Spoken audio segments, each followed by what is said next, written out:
Hi friends, how are you all of you? Right. See, in previous videos we have started, I think we have completed 2 chapters. Okay, human eye, latest video.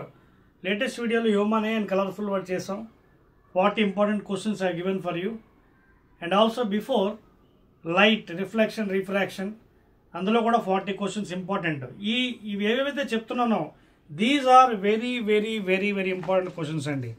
See what all questions I am giving for you, the Polyset 2025. If you prepare those questions, he may vary the numbers, but the questions he will be giving the same thing. So our questions మీరు చాలా జాగ్రత్తగా prepare అవ్వండి. Now today's in our same pattern we'll go for the third chapter. Okay na? Third chapter for Polyset, that is current electricity. Okay na? So today we will be dealing about current electricity. Already I told you regarding this thing. How many marks regarding physics? Once again I am telling again. 40 marks chemistry, 30 marks mathematics, 50 marks. All together మొత్తం అంతా కలిపి మీకు 120 marks paper. ఓకేనా? ప్రతిసారి మీకు చెప్తున్నాను ఎందుకంటే మీకు గుర్తుంటుందని. 40 marks, 4 chapters, each chapter 10 marks అండి. 4 into 10, average 10 marks. Now let us see today's current electricity.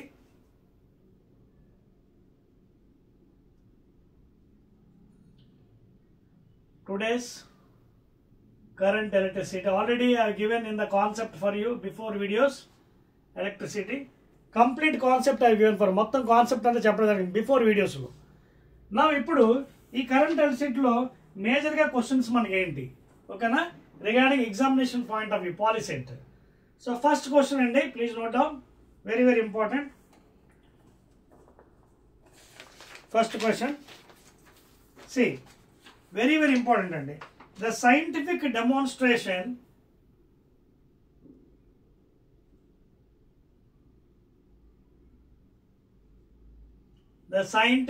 Demonstration theory questions వస్తే ఇందులో ఎక్కువ న్యూమరికల్స్ ఉంటాయి చూసుకోండి. So many numericals. Scientific demonstration of Hans Christian Oersted. So ఈ ఆయిర్స్టెడ్ అనే సైంటిస్ట్ ఒక demonstration ఇవ్వడం జరిగింది. ఈజ్ రిలేటెడ్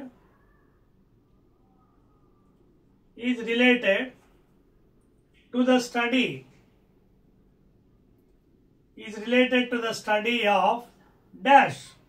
ఇది క్వశ్చన్ అండి. సో ఆన్సర్స్ ఇచ్చేటండి. First one is saying electric discharge through air. Electric discharge through air. Did he invent this one? Second one, relationship between V and I, and regarding voltage and I, current. Third one, magnetic effects of current, magnetic effects or magnetic effect of current. And fourth one, last one, refraction of light. Refraction of light. So ఇది మీకు తెలియాలంటే దీని history తెలియాలండి. So దీనికి answer ఏమవుతుందండి, up to 1819. ఓకేనా? Electricity magnetism వర్ separate topics ఆ రోజుల్లో. కానీ ఈయన సైంటిస్ట్ ఎక్స్పెరిమెంట్ చేస్తున్నాడు ల్యాబ్లో. పిల్లలకి పాఠాలు చెప్తున్నప్పుడు కింద ఒక కాంపాస్ ఉంది, ఆ కాంపాస్ డిఫ్లెక్ట్ అయింది. దాన్ని బట్టి ఆయన ఏమనుకున్నాడంటే ఇంతవరకు మనకి ఎలక్ట్రిక్ ఛార్జెస్ రెస్ట్లో ఉన్నప్పుడు ఓన్లీ ఎలక్ట్రిక్ ఛార్జెస్ ఉంటాయి, ఎలక్ట్రిక్ ఛార్జెస్ మూమెంట్లో ఉన్నప్పుడు ఎలక్ట్రిక్ కరెంట్ కూడా డెవలప్ అవుతుందని ఆయన ఇన్వెంట్ చేయడం జరిగింది అన్నమాట. సో ఇన్ 1820 రఫ్లీ. ఓకే, అందువల్ల the scientific demonstration of HC Oersted, Hans Christian Oersted, is related to the study of third one, magnetic effects of current. ఓకేనా? అంటే కరెంట్ ఫ్లో అవుతున్నప్పుడు దానివల్ల మ్యాగ్నెటిక్ ఎఫెక్ట్స్ ఉంటాయి, డైరెక్షన్స్ ఉంటాయి, డిఫరెంట్ డైరెక్షన్స్. ఓకేనా? That is the second, first one. Let us go to second question. Very important అండి, ఈ remaining ఏవి కాదు. Next one, pick the correct answer from the following statements. pick the correct answer from the following statements. Following two statements. కిందన రెండు statements ఇచ్చారండి. First the A, within a bar magnet అంటే ఒక దండాయస్కాంతం, within a bar magnet magnetic field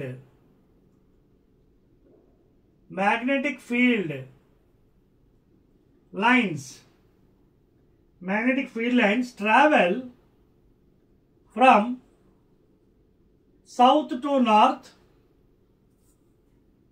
south pole to north pole. South to north అంటే south pole to north pole అంటున్నాడు. Next B, next ఇంకోటి ఇచ్చాడు, outside bar magnet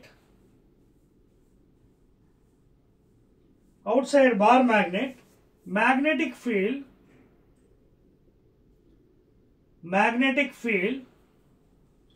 lines travel from north to south, north pole to south pole. So ఇక్కడ వాడు రెండు స్టేట్మెంట్లు ఇచ్చారు చూడండి. సెకండ్ క్వశ్చన్ మీరు pick the correct answer from the following. రెండు స్టేట్మెంట్ ఇచ్చాడు. ఇది మీరు ఆన్సర్ చేయాలంటే మళ్ళీ మీకు కాన్సెప్ట్ రావాలి బాగా. బిట్స్ కూడా ఇస్తాను ఆగండి, ఆల్టర్నేటివ్స్ కూడా, సో దట్ మీకు అర్థమవుతుంది ఏంటనేది. ఏదో ఆల్టర్నేటివ్స్ కూడా ఇచ్చాడు. ప్లీజ్ ఇప్పుడు చెప్తున్న క్వశ్చన్స్ మీరు చాలా శ్రద్ధగా వినాలండి, because all these are very very important. Okay, questions very very important questions. Following two statements చెప్పేసానా? Okay, I write it again. Okay, so ఇక్కడ చాయిస్ ఇచ్చాడండి. First one answers both A and B are true అట. Are true, రెండు statement true అన్నాడు. Second one both A and B are false, రెండు wrong statements అంటున్నాడు. Third one only A true అన్నాడు. Only A is true అట. And fourth one, last one, only B is true అన్నాడు. Only B is true. దీనికి answer చేయాలండి. మీకు ముందు దాని కాన్సెప్ట్ తెలియాలి. చూడండి, మీకు మ్యాగ్నెటిజంలో కాన్సెప్ట్లో మీకు తెలిసే ఉంటుంది. Suppose these are the poles, north pole and south pole. Magnetic fields always start from north and end with south. మీరు మ్యాగ్నెటిక్ ఫీల్డ్ లైన్ చూసినట్టుగైతే నార్త్ నుంచి స్టార్ట్ అయ్యి సౌత్కి ఎండ్ అవుతాయి. కాన్సెప్ట్లో కూడా మీరు నేర్చుకుని ఉంటారు. ఇది ఎక్కడ? బయట, అవుట్ సైడ్. ఇది అవుట్ సైడ్. ఓకేనా? So out side bar magnetic field lines travel from north to south. Always north నుంచి స్టార్ట్ అయ్యి సౌత్కి ఎండ్ అవుతాయి. కానీ మీకు ఇంకో విషయం తెలియదు, ఇన్సైడ్ ఎలా ఉంటుంది అంటే లోపల నుంచి వెళ్తుందండి, సౌత్ టు నార్త్. దీన్నే మ్యాగ్నెటిక్ డైపోల్ కూడా అనొచ్చు మనం. మ్యాగ్నెటిక్ డైపోల్ లేదా డైపోల్ మొమెంట్. అర్థమవుతుందా? ఈ మ్యాగ్నెటిక్ డైపోల్ మొమెంట్ అంటారు దీన్ని. దానికి ఫార్ములా కూడా ఉంది, హయ్యర్ క్లాస్ చదువుతారు.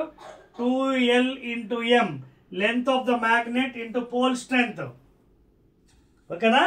హయ్యర్ క్లాస్ నెక్స్ట్ ఇయర్ మళ్ళీ మీరు సెకండ్ ఇయర్కి వెళ్ళినప్పుడు +1 +2లో దీని డీటెయిల్స్ చదవచ్చు.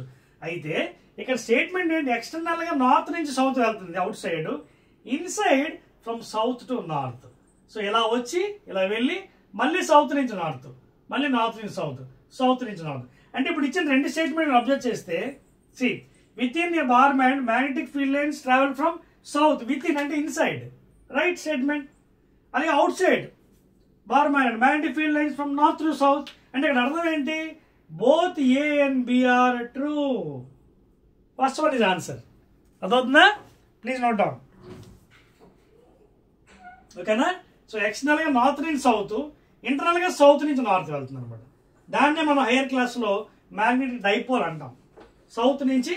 అలాగే ఎలక్ట్రిసిటీలో కూడా మనం నేర్చుకుంటాం అది. ఓకేనా, నెగిటివ్ టు పాజిటివ్. అక్కడ ఎలక్ట్రికల్ డైపోల్ అంటాం, ఇక్కడ మ్యాగ్నెటిక్ డైపోల్, రెండు ఒకటే. కాకపోతే ఇక్కడ ఐసోలేట్ పోల్స్ ఉండవు, అక్కడ ఐసోలేట్ పోల్స్ ఉంటాయి. Isolate negative positive charge. ఇక్కడ నార్త్ పోల్ వేరేగా సౌత్ పోల్ వేరేగా ఉండదు. ఎందుకంటే ఒక magnet if you cut it into smallest piece in the universe, చిన్న ముక్క కట్ చేసిన దాంట్లో నార్త్ సౌత్ కలిపి ఉంటాయి, కానీ నార్త్ వేరేగా సౌత్ వేరే ఉండవు. ఓకేనా, ఐసోలేట్ పోల్స్ ఉండవు. అంతే ఇక్కడ డైపోల్ మూమెంట్ నెట్ 0 అవుతుందండి. ఓకేనా, సో అది మీరు ఎలాగ నెక్స్ట్ క్లాస్లో చదువుకోవచ్చు, ప్రాబ్లం లేదు, హైయర్ క్లాస్లో. థర్డ్ క్వశ్చన్,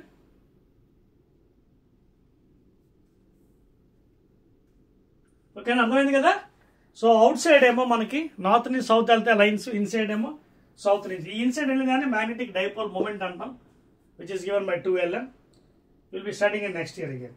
నెక్స్ట్ క్వశ్చన్ అండి, వెరీ ఇంట్రెస్టింగ్ క్వశ్చన్స్ అండి, మంచి మంచి క్వశ్చన్స్ తెచ్చాను మీకోసం నేను ఈ చాప్టర్లో. వెబర్ ఈజ్ ద SI అంటే system international unit of dash. Weber అనేది ఒక సైంటిస్ట్ పేరండి, great scientist. Magnetic pole strength, దీన్నే తెలుగులో ధ్రువసత్వం అంటారు, which is indicated with letter small m indicate చేస్తాం. రెండవది మ్యాగ్నెటిక్ మూమెంట్, ఇందాక చెప్పాను చూసారా, ఇగో మ్యాగ్నెటిక్ మూమెంట్ లేదా డైపోల్ మూమెంట్ ఎక్కడి నుంచి వెళ్తుందని చెప్పాను. ఇంటర్నల్గా సౌత్ నుంచి నార్త్ వెళ్తుంది ఎప్పుడు కూడా, ఎక్స్టర్నల్గా నార్త్ నుంచి సౌత్. ఓకే, దీన్ని మ్యాగ్నెటిక్ మూమెంట్, దీన్ని క్యాపిటల్ M తో ఇండికేట్ చేస్తాం. దీని యూనిట్స్ కూడా మీకు ఇస్తున్నాను, ఎందుకంటే మంచిదని ఎక్స్ట్రాగా. యాంపియర్ మీటర్ స్క్వేర్, ఎందుకంటే length unit metre, pole strength unit ampere into metre, SI units. So ampere metre. అలాగే మ్యాగ్నెటిక్ పోల్ స్ట్రెంత్ కూడా యూనిట్ కావాలంటే రాసుకోవచ్చు అండి, additional information. Ampere into metre SI unit. Pole strength small m indicate చేస్తారు, unit ఏమో ampere into metre ఇది. ఓకేనా, ampere into metre. అలాగే ఇది కూడా క్యాపిటల్ M తో ఇండికేట్ చేస్తాం. Units SI units, system international units, ampere into metre square. ఇదిగోండి ఇక్కడ డెఫినేషన్ నుంచి. థర్డ్ వన్ మ్యాగ్నెటిక్ ఫ్లక్స్ ఇచ్చాడండి. మ్యాగ్నెటిక్ ఫ్లక్స్, ఇది కొంచెం నెక్స్ట్ క్లాస్లో హైయర్ క్లాస్లో డీటెయిల్స్ అవుతారు. దీన్ని 5తో ఇండికేట్ చేస్తాం. Number of magnetic lines passing through a given cross section area, దాన్ని మ్యాగ్నెటిక్ ఫ్లక్స్ అంటాం. నాలుగోది మ్యాగ్నెటిక్ ఫ్లక్స్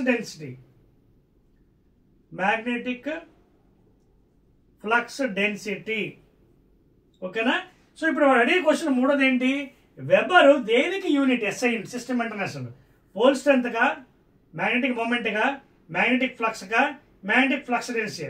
ఫ్లక్స్ డెన్సిటీని మనం B తో కూడా ఇండికేట్ చేయొచ్చండి, మ్యాగ్నెటిక్ ఫీల్డ్ ఇండక్షన్.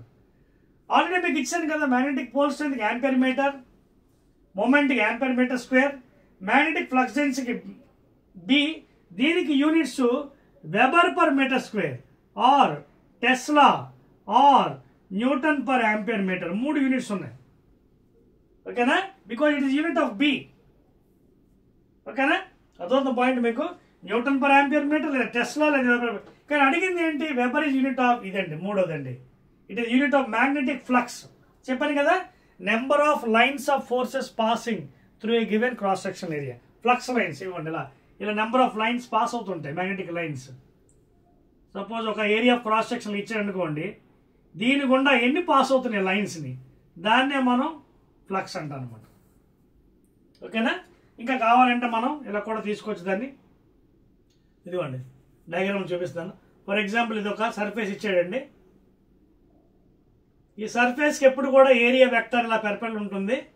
ఇదేమో మ్యాగ్నెటిక్ ఫీల్డ్ లైన్స్ ఇవి. సో ఇది యాంగిల్ రెండింటి మధ్యన థీటా.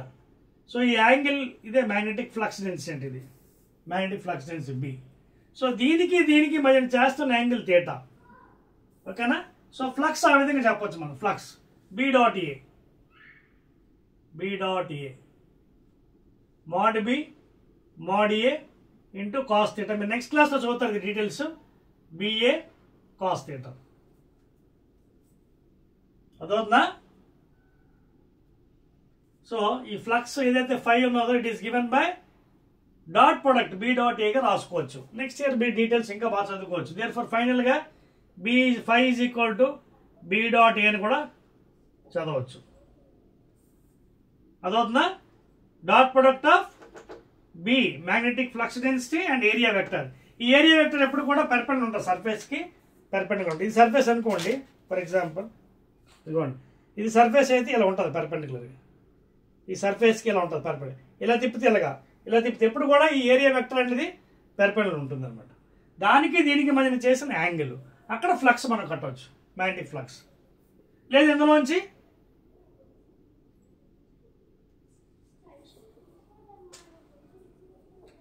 ఒక్క నిమిషం ఆగండి.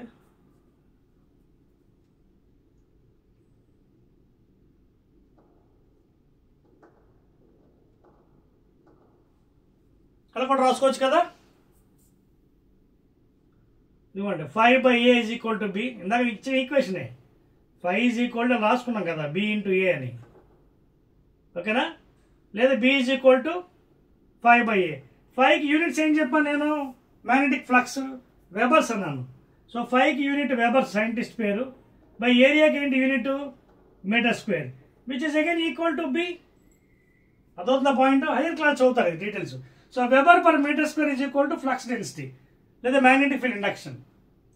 సో వెబర్, ఓన్లీ వెబర్ అనుకోండి, unit for flux only weber magnetic flux. ఇది నెంబర్ ఆఫ్ లైన్స్ పాసింగ్. ఈ రెండింటి ఒక డాట్ ప్రొడక్ట్ మనకి వాల్యూ వస్తుంది, B dot A, mod B mod A cos theta లేదా బిఏ కాస్ థీటా, ఓకేనా. అదవుతున్న పాయింట్ మీకు. లేదా 5 is equal to B dot A, లేదా 5/a is equal to B. 5 magnetic flux కాబట్టి weber per metre square. So ఇది కొంచెం ఎక్స్ట్రాగా మీకు చెప్పానండి, ఎందుకైనా మంచిదని.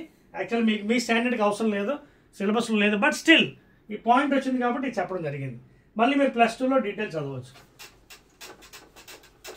ఓకేనా. అది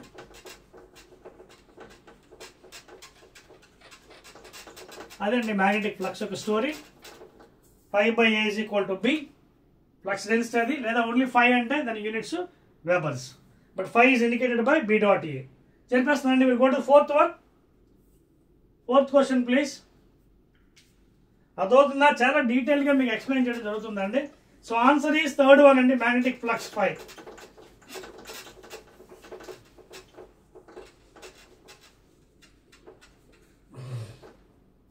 Fourth question please. Fourth question. Right.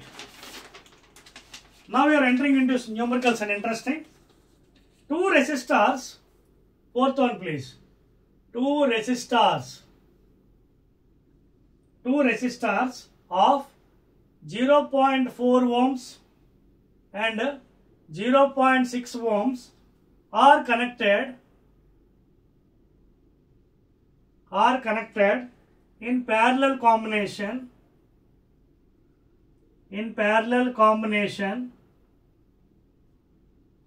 Their equivalent resistance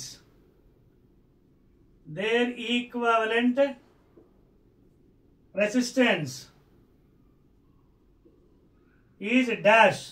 Answer ఇచ్చేయండి. Number 1 ohm, number 2 0.5 ohm, 3 0.24 ohm, 4 0.1 ohm. So చూద్దాం ఇది ఎలా సాల్వ్ చేయాలి, ఓకేనా. సొల్యూషన్ మీకు దీనికి డైరెక్ట్గా ట్రిక్ చెప్తాను చూడండి. మీకు మామూలుగా అయితే మీకు డెరివేషన్ ఉంటుంది. ఆ డెరివేషన్ ఏంటి? ఇదిగోండి formula.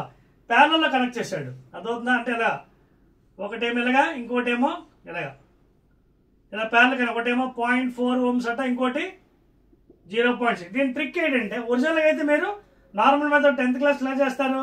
1/r is equal to 1/r1 plus 1/r2.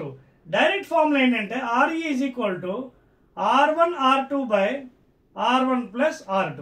ఎక్కువ ఉంటే ఇలా చేయాలి 1/R1, because reciprocal of the inverse, parallel కాబట్టి. సిరీస్ అయితే యాడ్ చేస్తాం.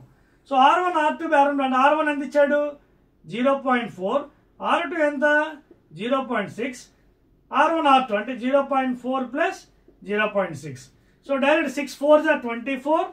డెసిమల్ ఎక్కడ ఉంది? 1 2 బై 0.4 ప్లస్ 0.6 ఎంత? 1, అంతే కదా. 0.4 ప్లస్ 0.6 1 0 కట్ అయిపోతుంది ఓకేనా సో ఇది సరిపోతుంది 0.24 ohms ఉందా ఆన్సర్ ఇక థర్డ్ వన్ లేదు ఇది కన్ఫ్యూజన్ అనుకోండి ఇంకా బాగా చేసుకోవచ్చు ఎలాగంటే చూడండి 0.4ని 4/10 0.6ని 6/10 బై 4/10 ప్లస్ 6/10 ఎలాగైనా రాసుకోవచ్చండి ఏదైనా ఒకటే ఒకటి కన్ఫ్యూజ్ 6 4s are 24/10 into 10 100 ఇది న్యూమరేటర్ బై 4/10 ప్లస్ 6/10 ఎల్సిఎం ఎంత 10 10 1s are 1 4s are 4 10 1s are 1 6 are 6 so ఎంత అయింది ఎలాగైనా చేసుకోవచ్చు మీకు ఎలా వీలైతే అలాగా 24/100 ఎంత 6 plus 4 10 10/10 1 so 1 so that is equal 24/100 ఎంత అయింది 1 2 1 2 రెండు తర్వాత డెసిమల్ 0.24 ohms చూడండి ఇది రైట్ అది రైట్ మీకు మ్యాథమెటికల్గా ఏది ఈజీ అనిపిస్తుందో ఆ విధంగా నోట్ చేసుకొని చేసుకోండి that is better so answer ఏంటంటే మనకి 0.24 థర్డ్ వన్ ఇది ఆన్సర్ నోట్ చేశారా సొల్యూషన్ ప్లీజ్ నోట్ డౌన్ చెప్పేస్తున్నాను రైట్ నెక్స్ట్ వన్ కొంచెం స్పీడప్ చేసుకోవాలండి బికాజ్ ఎందుకంటే న్యూమరికల్స్ కదా మీకు ఇంపార్టెంట్ న్యూమరికల్స్ అని ఇవ్వడం జరుగుతుంది కొంచెం స్పీడ్గా రాయడం నేర్చుకోండి fifth one the material which have large కొంచెం థియరిటికల్ క్వశ్చన్ మళ్ళీ the material which have large the material which have large అదవుతుందా మీకు large number of free electrons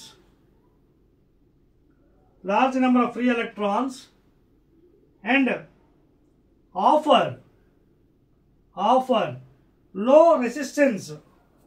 offer low resistance are called as dash answer ఇచ్చేయండి first one semiconductors దీన్ని తెలుగులో అర్ధవాహకాలు అంటారు semiconductors if I'm not wrong ఓకేనా అర్ధవాహకాలు అంతేనా సెమీ కండక్టర్స్ సెకండ్ వన్ వాహకాలు కండక్టర్స్ థర్డ్ వన్ ఇన్సులేటర్ బంధకాలు తెలుగులో ఇన్సులేటర్స్ స్పెల్లింగ్ తప్పు రాశాను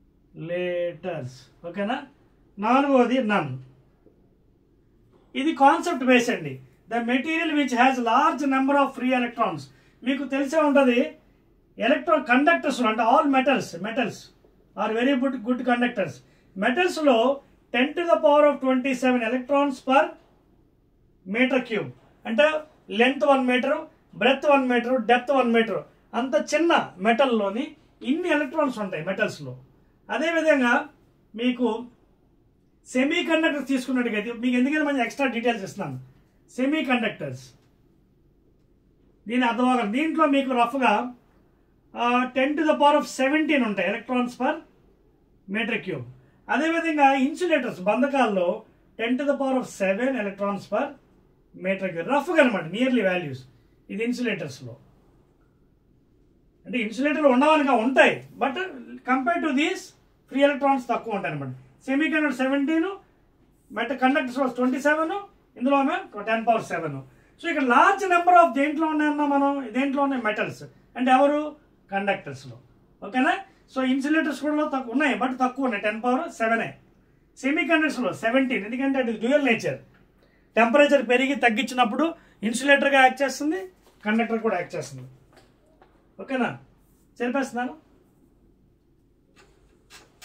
సో ఆన్సర్ ఈస్ కండక్టర్స్లో large number of free electrons ఉంటాయండి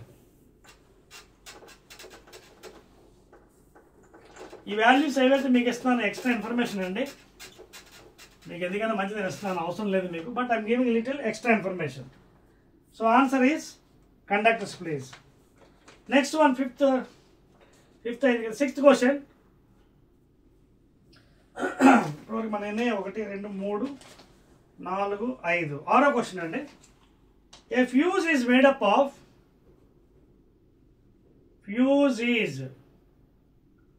మేడప్ ఆఫ్ ఎక్కువగా డొమెస్టిక్ పర్పస్ కూడా వాడుతుంటాం ఇండస్ట్రీలో కూడా వాడచ్చు fuse is made up of dash 1 thin wire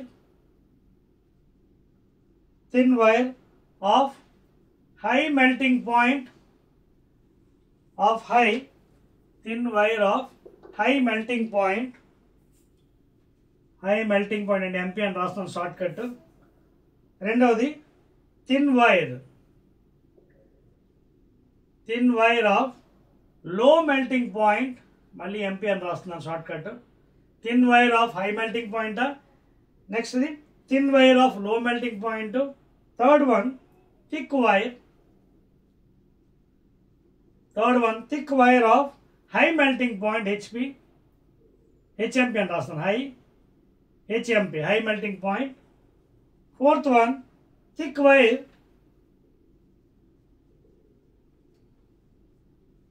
ఓకేనా. ఇక్కడ కూడా రాయలేదు కదా మీకు, చూడండి. Fuse thin wire of high melting point. ఓకేనా, సరే అండి, పర్వాలేదు, మీరు రాసుకున్న స్పెల్లింగ్ లేదంటే ఇక్కడ రాసేస్తాను మీకోసం అర్థమైపోతే. ఇదిగోండి, high melting point, low melting point spelling ఒకవేళ కావాలన్నా రాసుకోవచ్చు. అలాగే thick wire of high melting point. ఓకేనా. Last one thick wire of low melting point.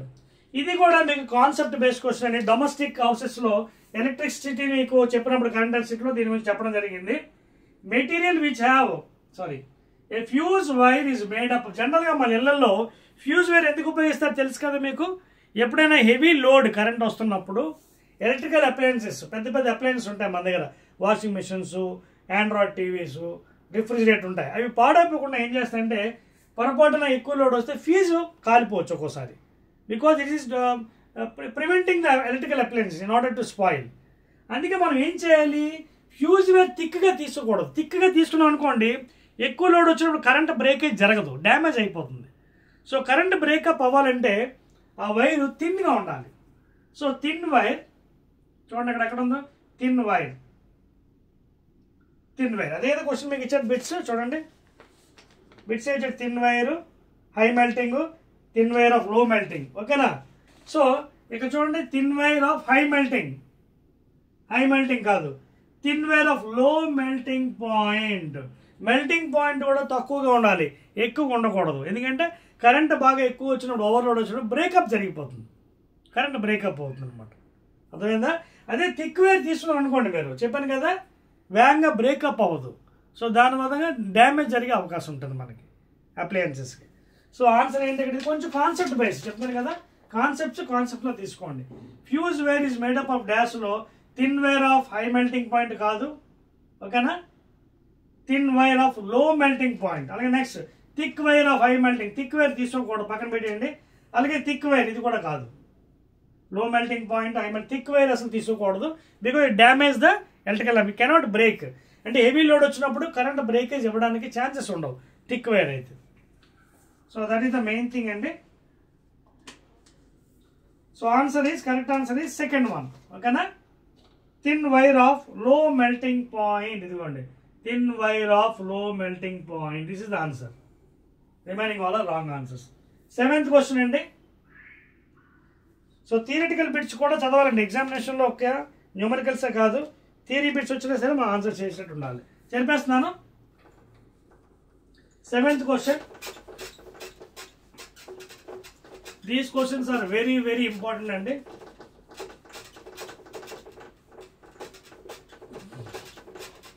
అర్థమైంది కదా థిన్ వైర్కి థిక్ వైర్ డిఫరెన్స్.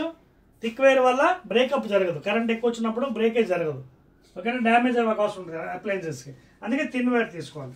నెక్స్ట్ అండి, మరొక న్యూమరికల్ మీకోసం interesting, seventh one. Right, if the specific resistance of a wire, nice problem, if the specific resistance of a wire of length 2 meters and area of cross section 1 millimeter square is 10 to the power of minus 8 ohm into meter units. Calculate the resistance.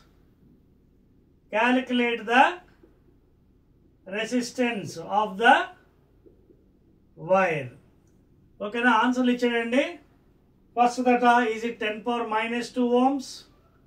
Second one, is it 2 ohms? Third one, is it 2 into 10 power minus 5 ohms?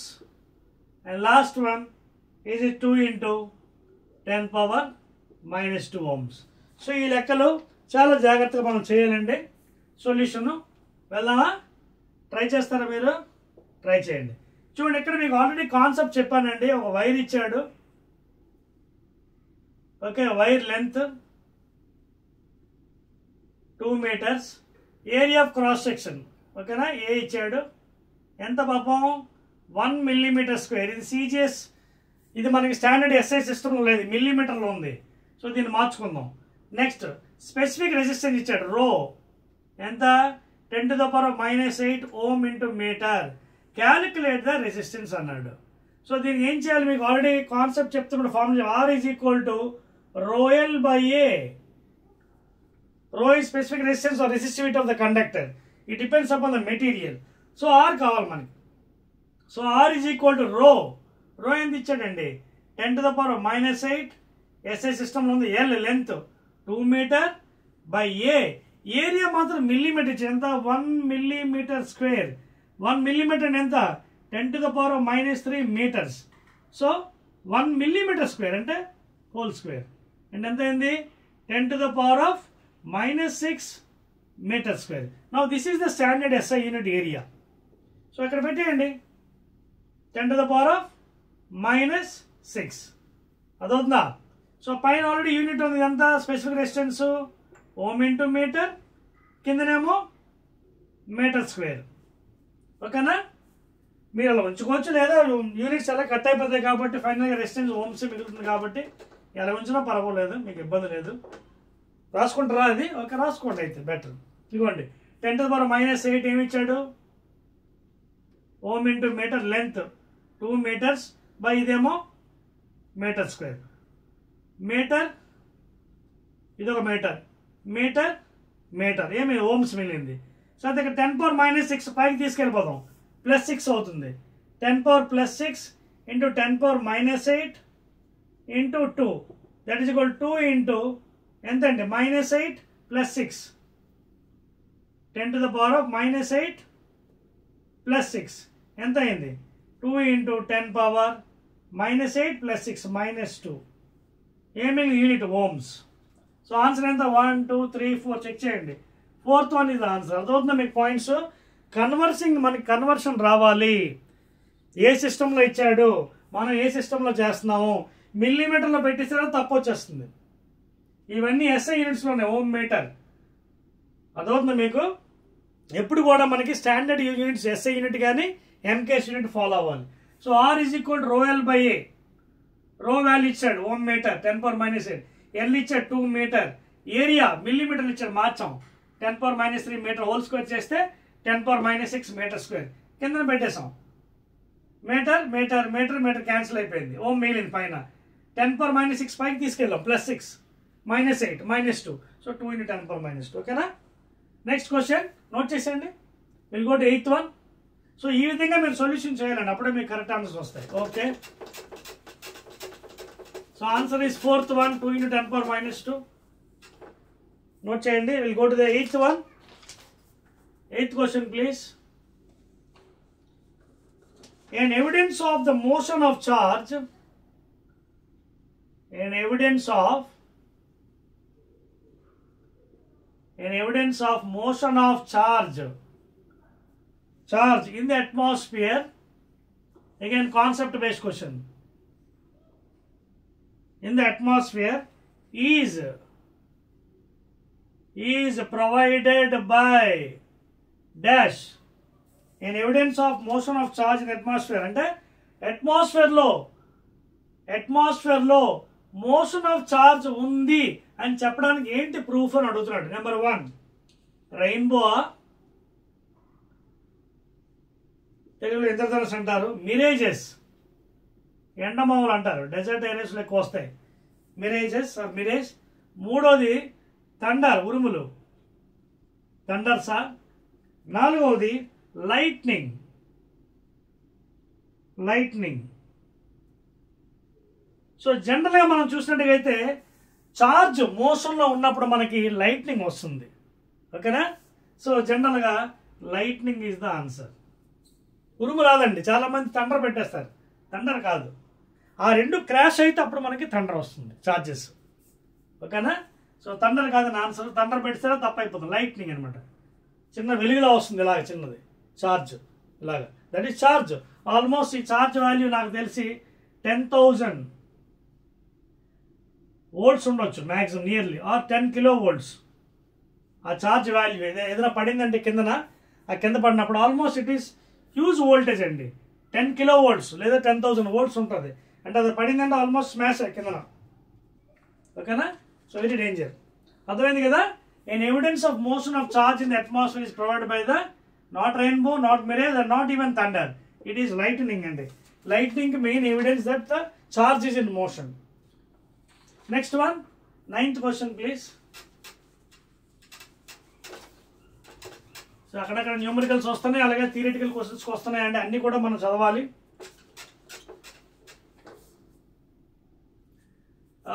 9th one please. 9th question. Nice, interesting అండి. ఇప్పుడు మళ్ళీ న్యూమరికల్కి వచ్చాం. The electric energy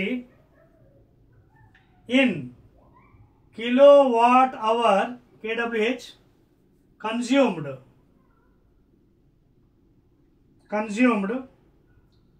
in operating a bulb of 60 watt, for 10 hours. Very nice question అండి ఇది, interesting question. 10 hours a day is dash అంటున్నాడు. ఆన్సర్లు ఇచ్చాడండి. First one, is it 0.6 electrical energy అండి ఇన్ కిలోవాట్ అవర్. ఇది చూసుకోండి, చెప్తాను మీకు solution. Second one, is it 6. Third one, is it 36. Fourth one, is it 12. Question చాలా జాగ్రత్తగా మనం అర్థం చేసుకోవాలండి. అర్థమైందా? లేకపోతే తప్పు చేసే అవకాశం ఉంటుంది. పైకి చెప్పేస్తున్నాను, 8th ఆల్రెడీ అయిపోయింది కాబట్టి. సో సొల్యూషన్స్ కూడా తెలుసుకోవాలి మనం. ఫిజిక్స్ ఏంటంటే కాన్సెప్ట్ అండి. కాన్సెప్ట్ వస్తేనే మనం చేయగలం. ఇది ఆల్రెడీ మీకు ఇంతకుముందు కరెంట్ ఎలక్ట్రిసిటీ కాన్సెప్ట్ చెప్తున్న ప్రీవియస్ వీడియోస్లో I explain very clearly. Electrical energy kilo, మీరు ఇంట్లోని మనకి ఎవ్రీ మంత్ బిల్ వస్తుంది, కరెంట్ బిల్లు మంత్లో. సో అక్కడ మీరు వెనకతల మీటర్ దగ్గరికి వెళ్ళి చూసినట్టుగైతే పైన కిలోవాట్ అవర్ ఉంటుంది చూడండి. ఇప్పుడు గమనించండి ఫ్రీ టైంలో, కిలోవాట్ అవర్. సో ఈ కిలోవాట్ అవర్ అంటే ఏంటి చూడండి. కిలోవాట్ అంటే ఏంటి? 1000 watts. కిలోగ్రామ్ అంటే ఎన్ని గ్రామ్స్? 1000 grams. కిలోమీటర్ అంటే ఎన్ని మీటర్లు? 1000 meters. So kilowatt, this is unit of power. ఓకేనా? Unit of power. ఏ పవర్? ఎలక్ట్రికల్ పవర్ కానీ, మెకానిక్స్లో పవర్ కానీ, rate of doing work. So 1000 watts into hour. 1 hour అంటే ఏంటి? టైం. ఇది టైం లెక్క, టైం. 1 hour అంటే 60 minutes. మళ్ళీ 1 minute అంటే ఎన్ని seconds? 60 seconds. So into 60. So almost ఇది ఎంత అయింది? 6 seconds ఉందండి, మర్చిపోకూడదు. 6 6 36 into 1 2 3 4 5 10 to the power of 5. Unit ఏంది? Watt second. చూడండి, వాట్ సెకండ్స్. అంటే జనరల్గా ఏంటిది? కిలోవాట్. 1 kilowatt hour. జాగ్రత్త చూసుకోండి. 1 kilowatt hour is equal to ఎంత వర్క్ డన్ అయింది? ఇదిగోండి, 36 into 10 to the power of 5 what seconds work అయింది. జనరల్గా చెప్తాను చూడండి. ఈ సొల్యూషన్ చాలా ఇంపార్టెంట్. ఇది మనకి పవర్ అంటే డెఫినేషన్ ఏంటి? రేట్ ఆఫ్ డూయింగ్ వర్క్ కదా, లేదా క్రాస్ మల్టిప్లై చేయండి. Power into time is equal to work. Work యొక్క యూనిట్ ఏంటి? SI unit. Name of the scientist Prescott Joule. So SI unit of work ఏంటి? జౌల్స్ లేదా joules, ఎలా చెప్పొచ్చు. అంటే అర్థం ఏంటి? Power into time is work కాబట్టి పవర్ యూనిట్ వాట్స్. అంటే 1 వాట్. టైం ఎప్పుడు కూడా సెకండ్స్లోనే, into 1 seconds is equal to work unit. కానీ 1 వాట్ ఇంటూ 1 సెకండ్ అంటే ఏంటి? 1 జౌల్ కదా, అదవుతుంది point. So there four 1 watt into 1 second is equal to 1 joule. So there four ఇక్కడ పెడితే ఏమవుతుంది? 1 kilowatt hour is equal to 36 into 10 to the power of 5. 1 watt into 1 second ఎంత? 1 joule. So many joules. ఇది first తెలియాలి మీకు, ఇది very very important అండి. చాలా మంది బట్టి పెట్టేస్తారు ఇది ఫిజిక్స్లో, అదవుతుందా? సో మన ఇంట్లో మీటర్ బయట చూసినప్పుడు 1 కిలోవాట్ అంటే is also equal to 1 electrical unit. It is also equal to 1 electrical unit. అంటే మీరు ఒక మంత్లో సపోజ్ 100 యూనిట్స్ కాల్చారు అనుకోండి, ఎలక్ట్రికల్ యూనిట్స్ అంటే అర్థం ఏంటది? 100 కిలోవాట్ అవర్ సమానం. Because 1 kilowatt hour which equal to 1 electrical unit. 100 units consumption చేశారనుకోండి ఆ నెలలో, మీరు 1 మంత్లోని 100 కిలోవాట్ అవర్స్ మీరు కన్జ్యూమ్ చేశారు. అంటే ఎంత జౌల్స్? 100 ఇంటూ దిస్ థింగ్ అనమాట. Because 1 kilowatt hour is equal so many joules. ఇప్పుడు నేను అడిగే క్వశ్చన్ ఏంటో చూద్దాం. The electrical energy in kWh consumed in operating a bulb 60 watt. 60 watt bulb అండి, చూడండి. అంటే పవర్ ఇచ్చాడు ఎంత? 60 వాట్. ఎలా యూజ్ చేశారు మీరు? For 10 hours. 10 hours in day. ఒక రోజే, రోజుకి 10 అవర్స్ వాడారు. 1 year day 10 hours a day. అంటే అర్థం ఏంటి? 10 అవర్ అంటే 1 అవర్ అంటే 60 minutes. 1 minute అంటే 60 seconds. సో మొత్తం 1 అవర్కి ఎన్ని సెకండ్స్ ఉంటాయి మీకు? 60 ఇంటూ 60 ఎంత?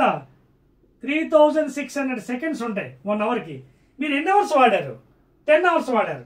పైన చేస్తాను, ప్లేస్ లేదు ఇక్కడ, ఓకేనా? పైన చేసేదా? ఇక్కడ కనిపించిందేమో చూద్దాం. ఓకే, సో ఇది మీరు 1 అవర్కి ఇన్ని సెకండ్స్ వచ్చి ఎన్ని అవర్స్ వాడారు మీరు? 10 అవర్స్ వాడారు. అంటే మొత్తం ఎంత టైము? 10 into 3600 seconds. ఇంత టైం వాడారు. పవర్ ఏంటి? 60 వాట్స్. సో ఇక్కడ ఫార్ములాలో పెట్టండి. ఇక్కడ ఏంటి? పవర్ ఇంటూ టైం వర్క్ కదా. సో పవర్ ఇంటూ టైం, చూడండి పవర్ ఎంత? 60 into time 10 into 3600. So this is nothing but again joules. మళ్ళీ ఇది ఎంత వాల్యూ ఒకసారి కౌంట్ చేయండి. 36 ఇంటూ 6 1 2 3 4 zeros 10 power 4. ఇవన్నీ ఏంటి? మళ్ళీ జౌల్స్. అదవుతుంది మీకు. అయితే నిజానికి ఏంటి అడిగింది మనకి? ఎలక్ట్రికల్ ఎనర్జీని కిలో వాట్ అవర్లు అడిగాడు. సో ముందు మనం తెలుసుకోవాల్సిన విషయం ఏంటి? చూడండి, 36 into 10 power 5 joules is equal to 1 kilowatt hour. చూడండి ఇక్కడ రాస్తాం మళ్ళీ. 36 into 10 power 5 joules is equal to 1 kWh. 1 joule, unitary method, simple method చెప్తాను calculation. 1 joule is equal to 1 kilowatt hour by 36 into 10 power 5. 10 పెన్నుల cost 40 రూపాయలు. ఒక pen cost ఏం చేస్తారు? 40/10. Same principle, unitary method. 36 into 10 power 5 joules is equal to 1 kilowatt hour, లేదా 1 joule is equal to so many kilowatt hour.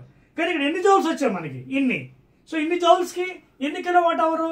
Into 36 into 6 into 10 power 4. 36. ఓకేనా? ఇంకేమీ లేదు మనకి. ఇక్కడ 10 power 4, ఇక్కడ ఒక 4 అంటే ఇంకొక 0 ఉంది ఇక్కడ. పైన ఏం మిగిలింది? ఇంకా 6 మిగిలింది, కింద 10 మిగిలింది. దేర్ ఫోర్ ఏంది? 6/10 అంటే ఎంత? 0.6. ఉందా ఆన్సర్? ఇదిగోండి, A is the answer. This is how you have to do అండి. ఏదో తూతూ మంత్రంగా ఆన్సర్ మ్యాచింగ్ చేయడానికి ఇరికించామంటే అవ్వదండి. You have to go, this is the solution. ఈ విధంగా చేస్తేనే మీకు లెక్కలు కరెక్ట్గా వస్తాయండి. This is the procedure. Please note down. Even it is taking time, you have to solve please. కాకపోతే ఇది కొంచెం స్పీడ్గా డెవలప్ చేసుకోండి ఎగ్జామినేషన్లో. మీకు అర్థమవడానికి కోసం మీకు స్టెప్ వైజ్గా చూపించాను, మీరు కొంచెం స్పీడ్ డెవలప్ చేసుకోండి. So what is the answer? In kilowatt hour 0.6 అండి. ఇంకో లెక్క చేద్దామండి తర్వాత, మధ్యలో ఎలాంటిది మీకు ప్రాక్టీస్ అవుతుంది. నెంబర్స్ మార్చి నోట్ చేయండి ప్లీజ్. రైట్. సో గుర్తుపెట్టుకోండి, ఇప్పుడు నెక్స్ట్ ఐటెంలో మనకి ఎప్పుడైనా వచ్చిందంటే కిలోవాట్ అవర్ అంటే ఒక ఎలక్ట్రికల్ యూనిట్. 100 యూనిట్స్ మీరు కాల్చారంటే ఆ మంత్లోని, it is nothing but equal to 100 kilowatt hours, which is equal to 36 into 10 power 5 into 100 అన్ని జౌల్స్ అనమాట. Because 1 kWh is equal to 36 into 10 power 5 joules. 10th క్వశ్చన్కి వెళ్ళిపోదామా? రైట్. సో ఫ్యూచర్లో నెక్స్ట్ ప్రాబ్లం వచ్చినప్పుడు ఇంకా డైరెక్ట్గా వేసేస్తానండి మీకు. నేను ఆల్రెడీ ఇప్పుడు మీకు అర్థమైంది కాబట్టి ఇంకో ప్రాబ్లం తర్వాత చేసినప్పుడు మీకు ఈజీ అయిపోతుంది. సార్ మీ కూడా 10th క్వశ్చన్. రైట్, 10th క్వశ్చన్కి వెళ్ళిపోదామండి. ఈ కరెంట్ అండ్ సీట్ అంతా న్యూమరికల్స్ థియరీ అండి. 10th one, 10th question, very interesting questions అండి. The quantity which has the unit, the quantity which has the unit, the quantity which has the unit ampere into second is dash. First one antunnadu answer electric current. Is it electric current? Second one electric potential, electrical potential. Third one electric charge, electric charge. Fourth one EMF అంటే electromotive force. ఓకేనా? So దీనికి answer ఏంటో ఒకసారి check చేద్దాం. దీనికి కూడా concept base అండి, చాలా జాగ్రత్త కూడా చెప్పాను కదా మీకు. ప్రతి the quantity which has the unit ampere into second. అసలు యాంపియర్ ఇంటూ సెకండ్ అంటే ఏంటనేది మనకు తెలియాలి. Ampere into second, scientist name. Ampere అంటే దేనికి యూనిట్? కరెంట్కి. ఓకేనా? ఇంటూ సెకండ్ దేనికి యూనిట్? టైంకి. సో జాగ్రత్తగా చూసినట్టయితే మనకి ఒక ఫార్ములా ఉంది, Q is equal to I into T. Q అంటే ఛార్జ్, ఆవేశం తెలుగులో. ఛార్జ్కి యూనిట్ SI కూలమ్స్, సైంటిస్ట్ పేరు. సో ఆవేశం is equal to strength of current into time. So Q is equal I into time కాబట్టి యూనిట్స్ ఏంటి ఇప్పుడే ఇచ్చాడు. కరెంట్కి యాంపియర్, టైంకి సెకండ్. సో ఏం రావాలి? ఛార్జ్ రావాలి. ఛార్జ్కి యూనిట్ ఏంటి? కూలమ్స్. కూలమ్ ఎవరికి? Electric charge. చూడండి, electric current, electric potential, electric charge. Third one is the answer. అదొద్దు ఈ point. So that is the answer, 10th one. అదొద్దు మీకు. ఎలక్ట్రిక్ కరెంట్ అంటే యాంపియర్స్, ఇది కాదు. ఎలక్ట్రిక్ పొటెన్షియల్ అంటే వోల్ట్స్, ఈఎంఎఫ్ కూడా volt. So the quantity which has the unit ampere into second అంటే ampere into second. Q is equal I into T. Ampere second అంటే Q. Q ఏంటి? Charge. So that is అంటే మన electric charge. 11th one జాగ్రత్తగా note చేసుకోండి, very very important అండి. 11th one another interesting question అండి. Okay, a bulb is marked, a bulb is marked 100 watt and 240 100 watt and 240 volts, please. Watt కాదు, 240 volts. The resistance of the bulb is, the resistance of the bulb is dash. Okay, answer ఇచ్చాడండి. Number 1, is it 41.66 ohms? Second one, is it 250 ohms? Third one, is it 24 ohms? Fourth one, is it 576 ohms? చాలా జాగ్రత్తగా అండి ఇది చేయాలి. 11th one చెప్పేస్తాను పైది. Right, చూడండి మీకు చెప్తున్నాను కదా ఫిజిక్స్ ఎంత ఈజీ అంటే, if you know the concept, each and every problem you can solve very easily. Each and every one చాలా ఈజీ, సునాయాసంగా చేయొచ్చు. చూడండి ఇప్పుడు ఇక్కడ వాడు ఏమి ఇచ్చాడు? A bulb is marked 100 watt power ఇచ్చాడు, అలాగే వోల్టేజ్ ఇచ్చాడు 240 volts. ఓకేనా? Voltage. The resistance of the bulb అడిగాడు, R అడిగాడు. మీరు ఇది చేయడానికి 2-3 ఫార్ములాస్ ఉన్నాయి మీకు. చూడండి, power is equal to VA ఒకటి, లేదా ఇంకో ఫార్ములా ఉంది పవర్కి. ఏంటది? V²/R ఉంటుంది. ఎందుకు వచ్చింది ఇది? బికాజ్ ఇందులోనే పెట్టండి. V అంటే ఏంటి? IR into I. సో ఇంకో ఫార్ములా ఏంటి? I²R. కరెంట్ ఉంటే ఈ ఫార్ములా పెట్టచ్చు. కానీ ఇక్కడ వోల్టేజ్ పవర్ ఇచ్చారు కాబట్టి ఇంకో ఫార్ములా ఏంటి, power is equal to Ohm's law ప్రకారంగా మీకు తెలుసు V is equal to IR. So I అంటే ఏంటి, V/R. సో ఈ ప్లేస్లో పెడితే V ఇంటూ I ప్లేస్లో V/R అంటే ఏంటి, V²/R. ఈ ఫార్ములా పెట్టచ్చు కదా, మీకు రెసిస్టెన్స్ వచ్చేస్తుంది. ఎందుకంటే పవర్ వోల్టేజ్ ఇచ్చాడు కాబట్టి. సో పవర్ వోల్టేజ్ ఇక్కడ రాస్తున్నాను చూడండి, power 100 P is equal to V²/R అయిపోయింది కదా చూడండి. So 100 is equal to 240 into 240/R. 0 0 0 0. So what ఈ రెసిస్టెన్స్ ఇక్కడ తీసుకెళ్ళిపోయింది. R is equal to 24 into 24. 24 4 ఎంత అండి, 4 4 16 40 96 6 9 24 2 48 576. చూడండి ఆన్సర్ ఉందేమో 5 4తో ఇది ఆన్సర్. ఎలాగైనా చేయొచ్చు అండి, ఇది డైరెక్ట్ ఫార్ములా. లేదు ఫార్ములా గుర్తులేదు అనుకోండి, ఓమ్స్లో గుర్తున్నా చేయొచ్చు. ఎందుకంటే ఇక్కడ పవర్ ఇచ్చాడు కాబట్టి పవర్ ఎంత 100 watts. Power is equal to VA formula current కట్టండి, అలా కూడా చేయొచ్చు. ఇది పవర్ అండి, power is equal to VA. VA అంటే ఎంత 240 ఇంటూ I, అలా కూడా చేసుకోవచ్చు. చూడండి 2 5 2 12. సో 5/12 వచ్చింది కరెంటు. ఒక రకం కాదు, అనేక రకాలు చేసుకోవచ్చు. కరెంట్ వచ్చింది. ఇప్పుడు ఏమడిగాడు మనకి, రెసిస్టెన్స్ అడిగాడు. ఓమ్స్లో అప్లై చేయండి. ఓమ్స్లో ప్రకారం V ఈజ్ ఈక్వల్ అయ్యారు కదా. సో దేర్ ఫోర్ V ఇచ్చాడు ఆల్రెడీ ఎంత 240. So 240 is equal I calculate చేసాం 5/12 ఇంటూ R వచ్చింది కదా. క్రాస్ మల్టిప్లై చేయండి, 240 ఇంటూ 12/5. 5 4 20, 5 8 40, 12 8 96, 12 4 48, 576. చూసారా, either you can do in this process or direct formula. కానీ మన టైం ఫ్యాక్టర్ కాబట్టి ఇక్కడ డైరెక్ట్ ఫార్ములా పెట్టేసేయండి, V²/R. రెగ్యులర్ మెథడ్ అలా చేసుకొని ట్రై చేయండి ప్రాక్టికల్గా. ఓకేనా. So will go to next one. Note చేయండి please. Will go to 12th question please. 12th question.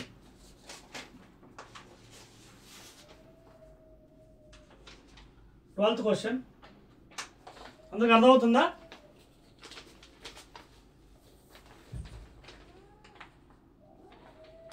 ఓకేనా. 12th question please.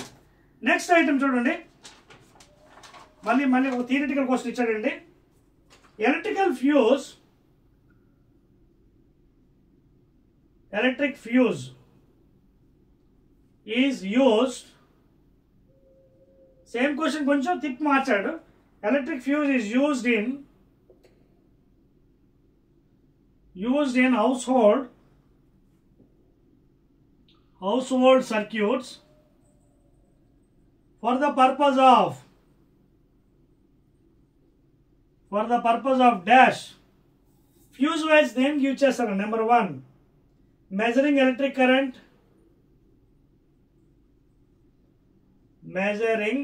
current. Second one, maintaining all appliances in series.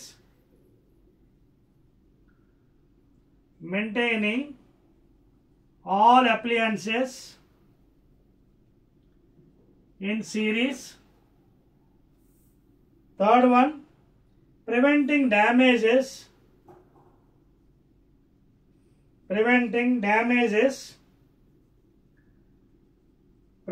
damages due to overloading. ఇందాక చెప్పాను దీని గురించి, due to overloading. Last one, decreasing resistance of the bulb. decreasing the resistances of the bulbs. So ఇందాక మీకు already ఒక question వచ్చింది అండి, fuse wire దేనికి, థిన్ వైర్ లో మెల్టింగ్ పాయింట్ అని. ఫ్యూజ్ వైర్ దేనికి యూజ్ చేస్తారంటే ఒక్కోసారి ఎక్కువ కరెంట్ వచ్చినప్పుడు బ్రేకేజ్ జరగాలన్నమాట. బ్రేకేజ్ చేయడం వల్ల మనకి ఏంటంటే బ్రేకప్ అయిపోతుంది, ఎక్కువ వచ్చినప్పుడు ట్రిప్ అవడం అంటారు దాన్ని మనకి. సో ఆ ఫెసిలిటీ ఉండడం వల్ల మనకి అప్లయన్సెస్ కాపాడబడుతుంది. ఏదైతే మనకి ఆండ్రాయిడ్ టీవీయో లేకపోతే వాషింగ్ మిషన్ రిఫ్రిజిరేటర్ వాడుతున్నాం. సో అందువల్ల ఏంటంటే electric fuse wire is use in house hold circuit for the purpose of preventing damages due to overloading. This is the main point, not the remaining points. ఓకేనా, note చేసుకోండి. చెప్పాను కదా కొన్ని theory questions ఉన్నాయి, అలాగే కొన్ని న్యూమరికల్స్ కూడా ఉన్నాయి. అన్నీ కూడా సమానంగా మనం ప్రిపేర్ అయితేనే ఫుల్ మార్క్స్ స్కోర్ చేయగలం. Shall we go to the next item? Right. So now we are going to 13th question, please. 13th one. Very interesting one. 13th question. Right. Very good. బాగుందండి question చూడండి. 4 resistors మళ్ళీ numerical 4 resistors each of 2 ohms are connected in the form of 4 sides of a parallelogram.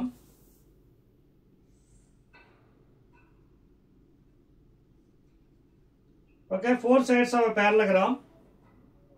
The equivalent resistance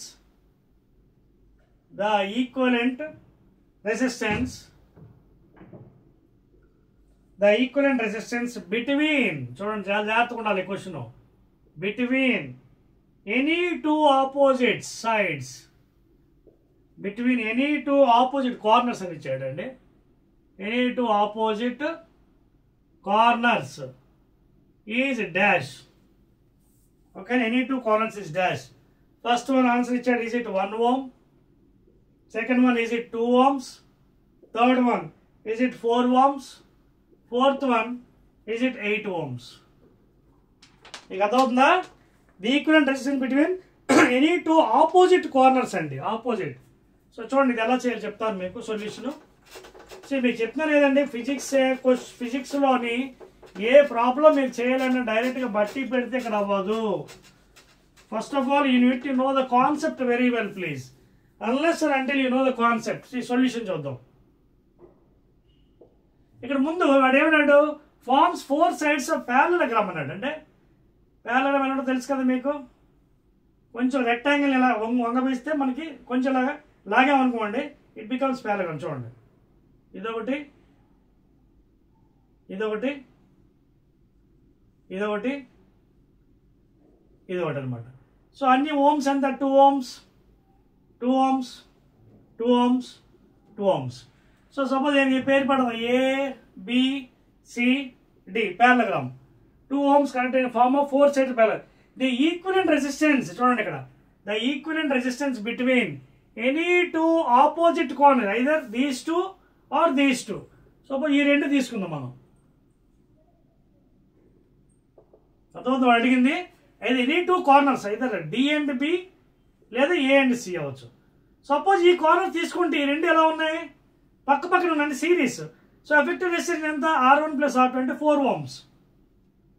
అలాగే దీని పక్కన ఈ రెండు ఎలా ఉన్నాయి, ఎఫెక్టివ్ రెసిస్టెన్స్ సిరీస్ 2 + 2 4 ohms. మీకు అర్థమవుతుందా? ఈవెన్ ఈ రెండు కార్నర్ తీసుకుని ఈ రెండు సిరీస్ పక్క పక్కన ఇది ఉండదు, అప్పుడు ఈ రెండు మళ్ళీ సిరీస్ ఇది ఉండదు. అర్థమవుతుంది మీకు. సో ఈ కార్నర్స్ మధ్యన ఉన్నాడు కాబట్టి ఈ రెండు సిరీస్ అవుతుంది, ఈ రెండు సిరీస్ మళ్ళీ ఆ రెండు ప్యారలల్ అవుతుంది. అర్థమవుతుంది మీకు. చూడండి ఈ రెండు సిరీస్, దాని వాల్యూ ఎంత 4 ohms. మళ్ళీ దీనికి ఇది జాయిన్ చేస్తుంది, ఈ రెండు సిరీస్ 4 ohms. అదొక పాయింట్ మీకు. సో మళ్ళీ ఈ రెండు ఎలా ఉన్నాయి, ప్యారలల్ ఉన్నాయి. ప్యారలల్ ఫార్ములా ఏంటి, R1 R2 / R1 + R2 అంటే 4 × 4 / 4 + 4 that is equal 16/8. 8 1s are 8 2s are 2 ohms. చూడండి ఆన్సర్ ఉందా, 2 ohms. సెకండ్ వన్ అర్థమవుతుంది మీకు. Please try to draw the diagram అండి, వెరీ వెరీ ఇంపార్టెంట్ లెక్కలు ఇవి. ఈ విధంగా ఇచ్చినప్పుడు మీరు ఈ కార్నర్స్ని తీసుకోలేదు, ఈ కార్నర్స్ని తీసుకోవచ్చు. ఈ కార్నర్ తీసుకున్నప్పుడు ఈ రెండు సిరీస్ అవుతాయి, ఇది ఉండదు. చూడండి అలా కూడా వేసుకోవచ్చు మీకు కావాలనుకుంటే. మీరు interested you can draw like that also. ఇవ్వండి ఈ రెండు కార్నర్స్ 2 2 2 2 ఈ రెండు తీసి ఈ రెండు మళ్ళీ సిరీస్ అయ్యి చూడండి, మళ్ళీ ఈ రెండు సిరీస్, మళ్ళీ ఆ రెండు ప్యారలల్ ఇక్కడ దీనికి జాయిన్ అయ్యింది. ఇవ్వండి అదేవిధంగా. So that is the answer, 2 ohms is the answer. Please note చేసుకోండి సొల్యూషన్, వెరీ వెరీ ఇంపార్టెంట్ అండి. Answer is 2 ohms, second one. Shall we go to the next one? ఓకేనా రైట్ 14th ప్రాబ్లంకి వెళ్దామండి. Let us go to the 14th problem. 14th one right. Interesting ఉన్నాయి questions అన్ని కూడా మంచి selected questions మీకోసం తేవడం జరిగిందండి. Next one 40 Ohm's law is applicable. Ohm's law is applicable. Ohm's law is applicable to dash. First one gaseous conductors అంటున్నాడు. Gaseous conductors. Second one semiconductors. Second one semiconductors. Third one metallic conductors. Metallic conductors. Fourth one light emitting diodes అంటే LEDs. ఓకేనా. So మీ అందరికీ చెప్పాను Ohm's law is only valid for metals under certain temperature conditions. Metals అంటే any metal కంటే. So gases కాదు, semi కాదు, metallic. So third one is the answer. ఓకేనా. So Ohm's law is mainly valid by constant temperature. V is proportional to under certain temperature. మళ్ళీ high టెంపరేచర్స్లో కూడా Ohm's law fail అయిపోయే అవకాశం ఉంది. ఓకేనా. Only at constant temperature only Ohm's law is valid. అది 14th question అండి. 15th one మళ్ళీ interesting question అండి. ఇది ఆల్రెడీ మనం చేసాం ఆ లెక్క, బట్ మళ్ళీ ఇచ్చాడు. సో దట్ ప్రాక్టీస్ కోసం అవుతుంది, చేద్దాం. Resistance of a wire numbers మార్చాడు. Resistance of a wire of length 0.5 meters and area of cross section 1 millimeter square is 1 ohm. The resistivity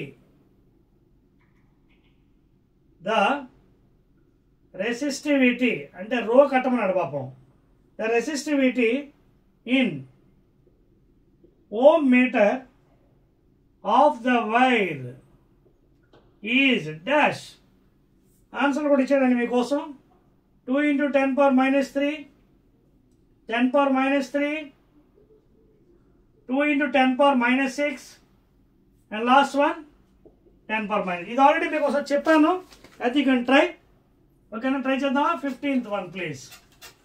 right, all the questions are very very very important అండి. 15th one అంటారు already. 15th ఓకేనా.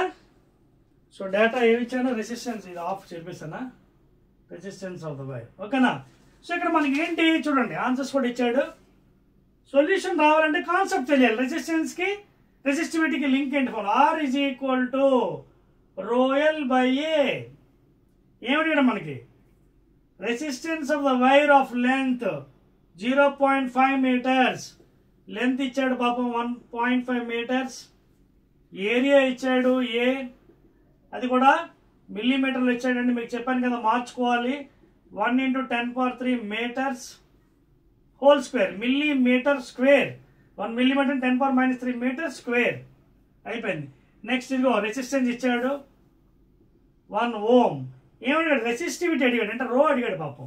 రో అడిగితే ఏమవుతుంది, formula RA/L is equal to రో. Cross RA/L is equal to రో. R ఇచ్చాడు ఎంత 1 ohm. మీకు ఆల్రెడీ యూనిట్స్ పెట్టుకుని పెట్టకండి, లాస్ట్లో పెట్టండి. నాకు అలవాటు రాయడం, అందుకోసం యూనిట్స్ రాస్తున్నాను. 1 ohm ఇంటూ ఏరియా, ఇది మార్చాను SI యూనిట్లో, 10⁻⁻6 meter² by length 0.5 meters. 0.5 meters. Metre ఇది క్యాన్సిల్. ఈ డెసిమల్ తీసి పైకి 10 పంపించండి. 5 1s are 5 2s are. So what is answer, 2 × 10⁻⁻6 ohm meter. Ohm meter, that is the answer. 2 into ఇదిగోండి answer is third one, 2 × 10⁻⁻6 ohm meter. Note చేయండి please. So that is the answer, you have to do it. Concept నేర్చుకోండి, because concept is very very important అండి. Concept వస్తుంది. Third one ఇది answer 2 × 10⁻⁻6. ఓకేనా? After this again another interesting theoretical. Note చేస్తారా please? Right. ముందు మీకు ఏంటంటే solution తెలియదు, అలా చేయాలండి. వస్తే ఆటోమేటిక్గా అన్నీ వచ్చేస్తుంది. So now I think we are entering into 16th question please. 16th question చెప్పేస్తున్నాను ఇది. 16th one. I may give a break after 20 questions. Okay, I may give. We'll see depending on the time. 16th అండి. 16th theoretical question ఇచ్చారు చూడండి. The area current. The area of current time graph gives dash 1 potential difference, 2 specific resistance under rho, 3 electric power, 4 electric charge Q, electric charge.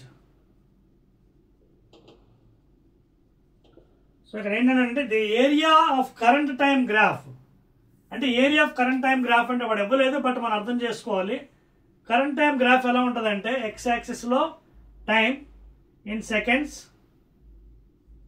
ఇది origin అండి. Why యాక్సిస్లో current ఇస్తాడు యాంపియర్స్లో, why యాక్సిస్లో. So graph ఎలాగైనా ఉండొచ్చు అండి, మీ ఇష్టం, ఎలాగైనా తీసుకోవచ్చు.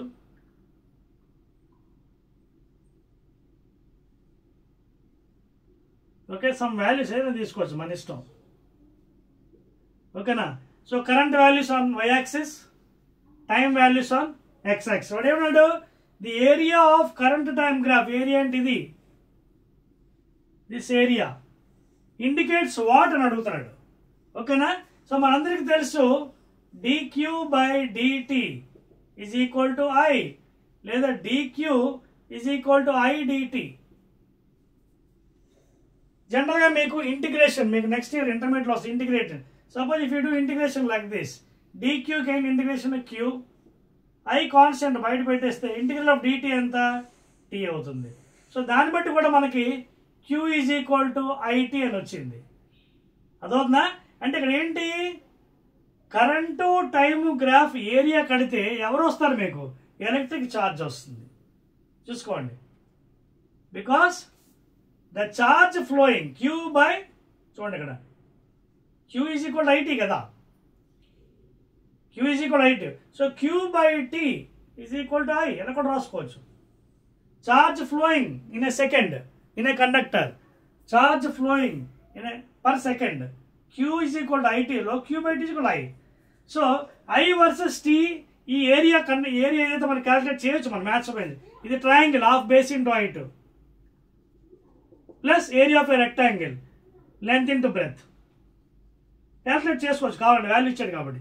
సో ఆ ఏరియా ఏంటి మనకు చెప్తుందంటే, it won't tell potential difference, రో చెప్పదు, పవర్ చెప్పదు, ఎలక్ట్రిక్ ఛార్జ్ చెప్తుంది. 4th వన్ ఇది ఆన్సర్ ప్లీజ్. మీకు ఎక్స్ప్లెయిన్ చేయడం కోసం ఇదంతా ఇవ్వడం జరిగింది, ఇదంతా అవసరం లేదు.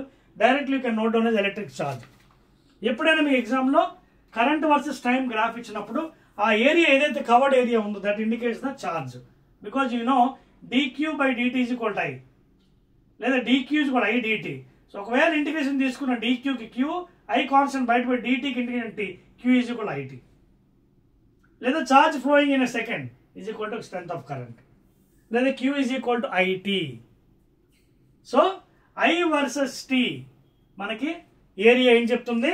Electric charge. Please note down, note చేసుకోండి. తెలిపేస్తున్నాను. So answer is electric charge అండి. I versus t graph indicates electric charge. Next one అండి 17th. I think after 20 questions I may give break, because remaining 20 questions of current electricity I may do in next video, because almost it is completing 1 hour nearest to 17th question. Another interesting చూడండి, two resistors two resistors of 3 ohms and 2 ohms are connected in series and parallel, are connected in series and a potential difference in series and a PD and a potential difference of 5 volts is applied across them. Applied across them. The potential difference PD across 2 ohms resistor is dash. First one answer ichadandi. Is it 2 volts? Is it 1 volt? Is it 5 volts? Is it 30 volts? ఈ లెక్క కూడా మీకు concept చెప్పినప్పుడు చెప్పానండి ఎలా చేయాలనేది. Concept వస్తేనే చేయగలరు ఫిజిక్స్లో. You should know the concept. Here 2 resistors 3 ohms సిరీస్లో కనెక్ట్ చేశారు. First one, second one, 3 ohms 2 ohms and it is connected to a potential difference ఎంత 5 volts. తెలుసు కదా battery symbol plus minus 5 volts. This is the direction of current and this is the direction of electron flow. So current direction. Let the current be I. ఓకేనా? కానీ అడిగింది ఏంటి చూడండి. is applied 5 volts across them.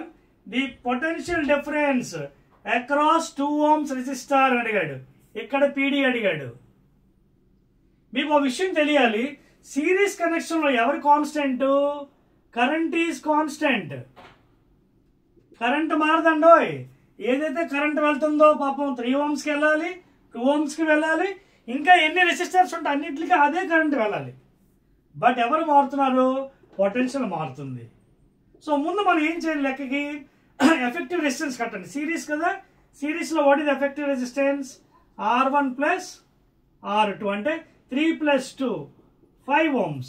So this is the total effective resistance. ముందు total current ఎంత ఉందో కట్టండి. Total current. So total current in the circuit using Ohm's law, V is equal to IR. Ohm's law. So we already said potential difference V is equal to I. తెలియదు కదా కట్టాలి. Total current I. Resistance, what is the effective resistance? 5 ohms. So therefore 5 cut అయితే total current పాపం 1 ampere వచ్చింది. So మొత్తం current ఎంత? 1 ampere వెళ్తుంది ఇక్కడికి. సో ఈ 1 ఆంపియర్ ఈ వీడికి ఇవ్వాలి, 3 ohmsకి, 2 ohms కూడా ఇవ్వాలి. Because I is constant in series. V varies.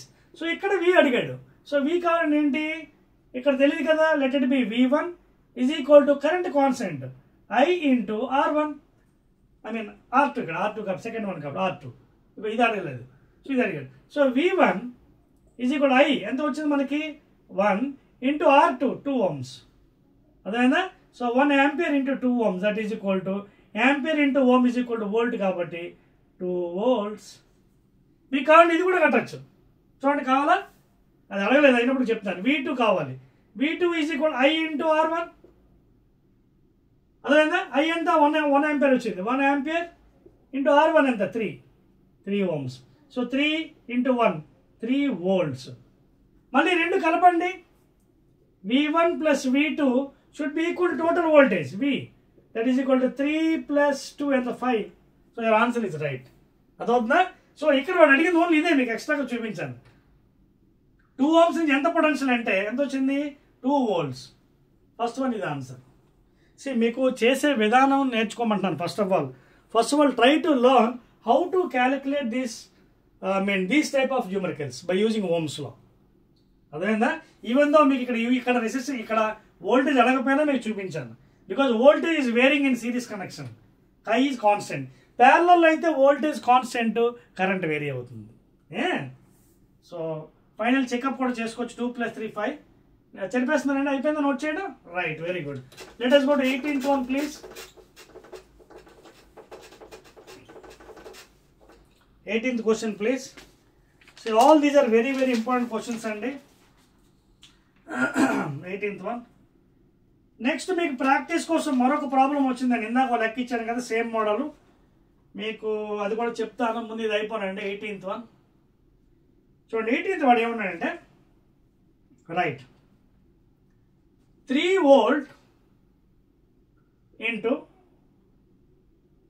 volt into 4 coulomb is equal dash. Number one, is it 12 watts? Is it 12 amperes? Is it 12 ohms? And last is it 12 joules?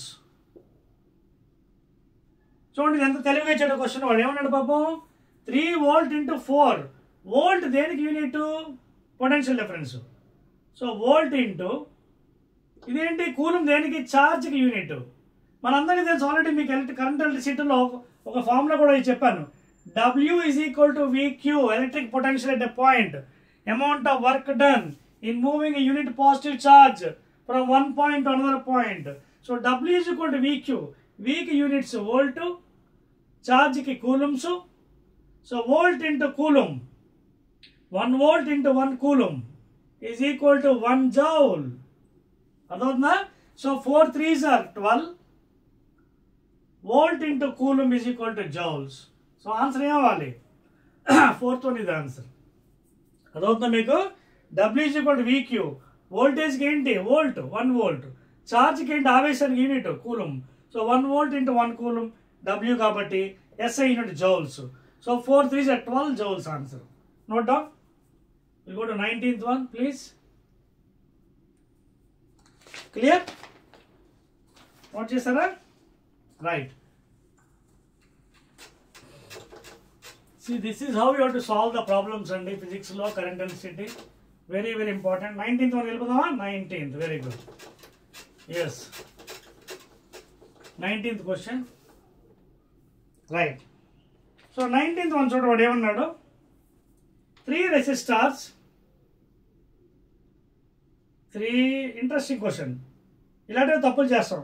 3 resistors of 1 ohm, 0.1 ohm, 0.01 ohm are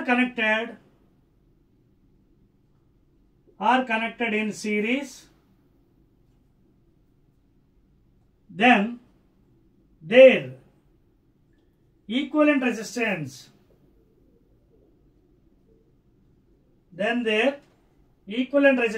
is dash. Number 1, is it 1.11? Number 2, is it 1.2 ohms? Number 3, is it 2.01? Number 4, is it 2.1 ohm? So ఇక్కడ చూడండి చాలా simple లెక్క అండి. ఇది పైన చేస్తాను, solution place లేదు. ఇది 3 రెసిస్టర్స్ అండి. చూడండి 1 2 3 3 ఎలా ఉన్నాయి పాపం? 1 ohm ఒకటి, 0.1 ఒకటి, 0.01 ఒకటి. ఎప్పుడైతే సిరీస్ కాంబినేషన్ ఉండదు, ఎఫెక్టివ్ ఫార్ములా ఏంటి? ఎఫెక్టివ్ వేసింది RE is equal to R1 plus R2 plus R3. R1 ఎంత? 1 అంటే 1.0 అని రాస్తాను బికాజ్ పాయింట్స్లో ఇచ్చాడు. R2 ఎంత? 0.1 0.1. R3 ఎంత? 0.0, ఇంకో 0 వేద్దాం అక్కడ, 0.01. అన్ని కలిపేయండి 1 1 1. సో ఆన్సర్ ఎంత? 1.11. సో ఫస్ట్ వన్ ఇది ఆన్సర్. So simple. ఓకేనా? And last 20th question please. Note చేస్తారా? సో ఫస్ట్ డయాగ్రామ్ వేయడం నేర్చుకోండి, then it becomes easy for you. 20th question. So half of the questions you have reached almost the video is running from last 1 hour. Now I may give break for you. Again we'll go into another video after that. Okay na? So 20th question and please. 20th question. On increasing the temperature, ఇక్కడ రాద్దామా లేకపోతే 20 ఇక్కడ రాస్తాను. On increasing the temperature,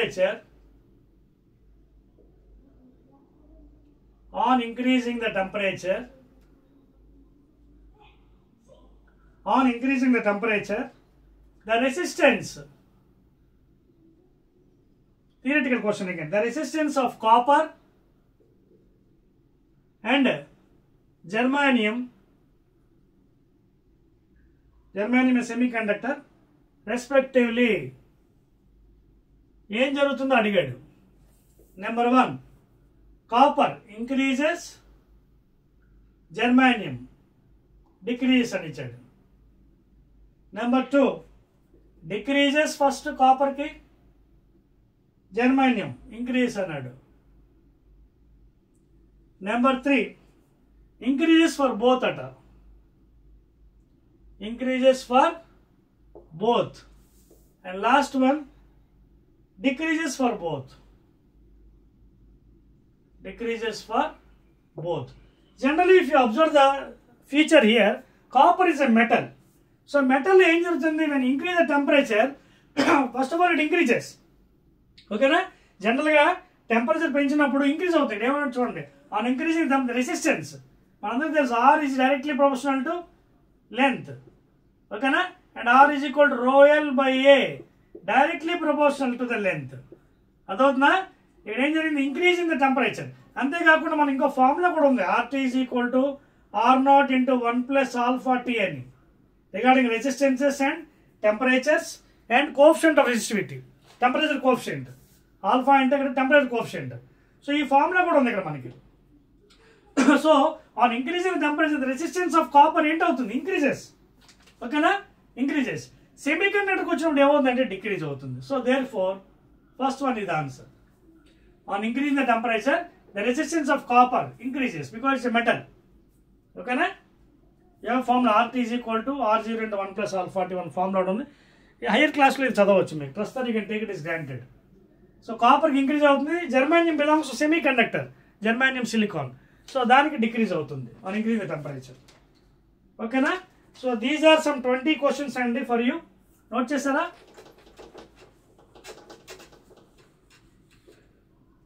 these are some 20 questions for you. So we have done 20 successful questions till now out of 40. Out of 40 questions we have done 20 questions please. So what I will do is,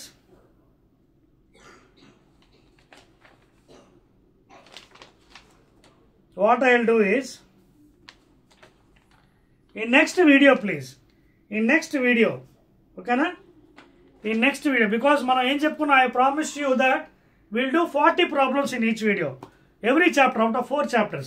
Light and reflection, refraction 40 చెప్పాను, human and colourful recent video release, దాంట్లో కూడా 40 important questions, ఇందులో కూడా 40 చెప్పు, 20 already it is crossing 1 hour.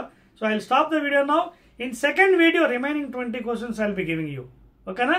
So I'm believing that మీరందరూ కూడా ఈ questions అన్ని కూడా బాగా ప్రాక్టీస్ చేస్తారు.